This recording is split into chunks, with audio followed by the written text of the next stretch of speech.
bit more paint. And then just to render out what I see, there's here shadow, shadow, shadow of an element, cutting this here, and then also here. Something to analyze and to realize, if you don't have too much detail here and you want to solve what's happening with the basket, there's like stripes that go, for example, this stripes goes on front of this element, and then the next one goes on back, because everything is, you know, like this, okay?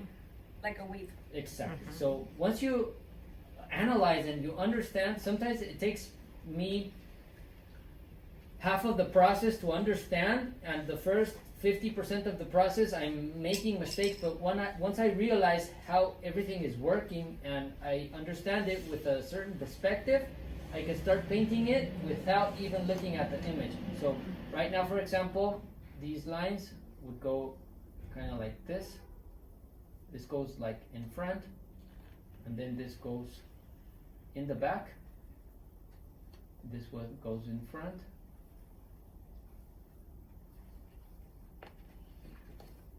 See, things start to make sense. I saw the drawings that you did, and most of you did not have this detail here clear, so I think this is the way that you could solve it. Then this one goes on top, this one goes in the back. Okay, like this. No, like that. Okay, everything here is like in shadow.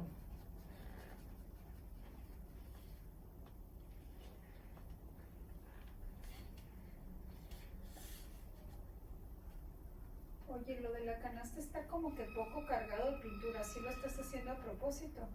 ¿Esto? Sí. Ahorita, porque como no tengo muy claro y estoy construyendo, Okay. no quiero correr tanto riesgo de dejar una pincelada donde a lo mejor no va, así que poco a poco, con capas muy transparentes, vas como construyendo la imagen. Okay. Ese es el objetivo. Okay. Y, let me see. There's a dark shadow here.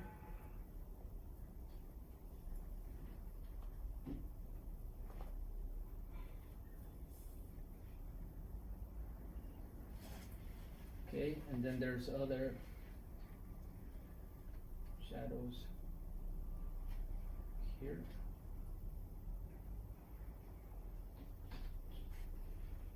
There's a triangle here of some light coming in. Okay, now with the same brush but with less amount of paint, you can start working, you know, like fading away the color, blending. For here, for example, it is the same color but less amount, so it looks lighter than this because this is a bit more heavy.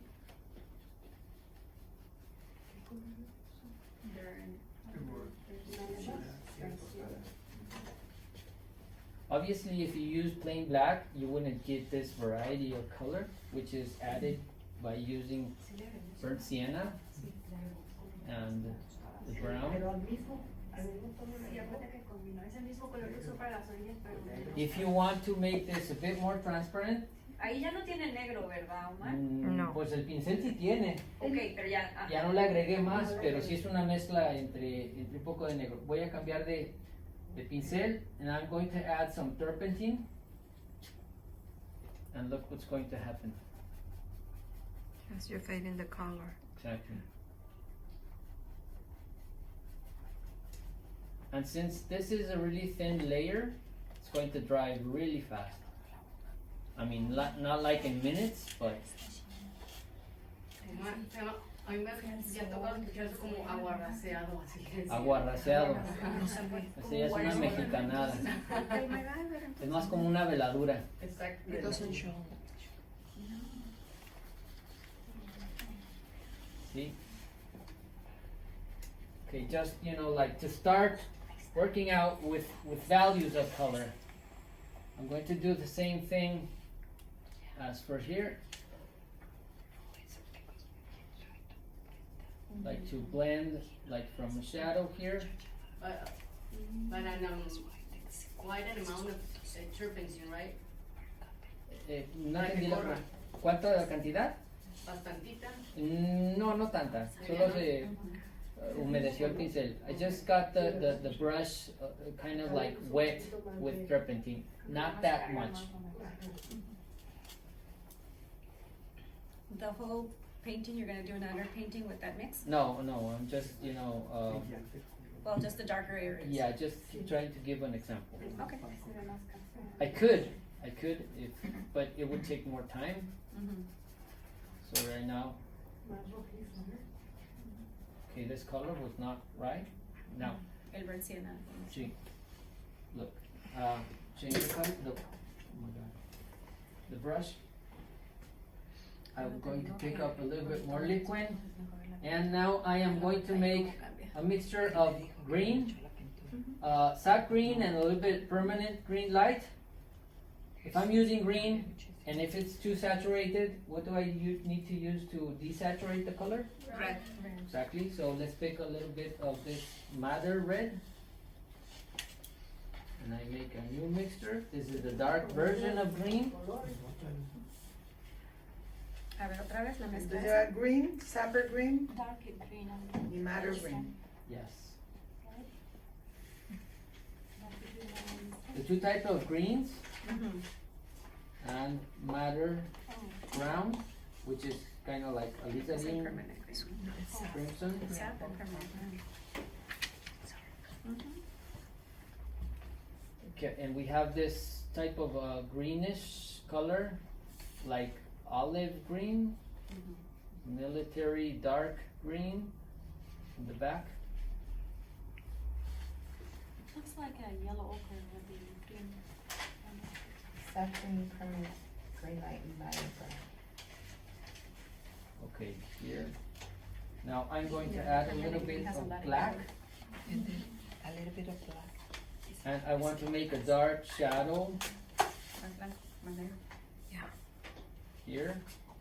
And then I fade it, I blend it here. And I will add more green. ¿Podrías repetir los colores que están ahí?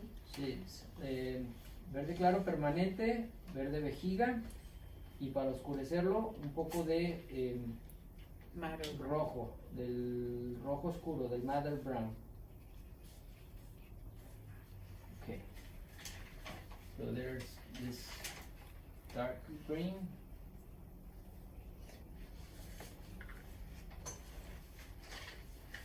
Is it purely dark green or mixed with the black? ¿Qué pincel estás I think the usando? madder brown made it darker.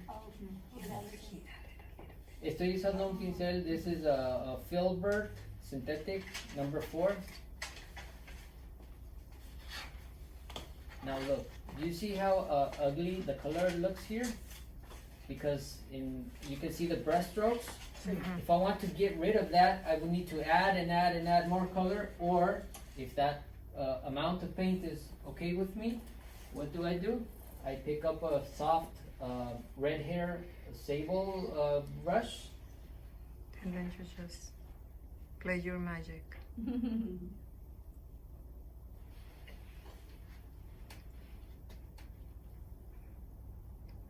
And everything gets, like with an even amount of paint.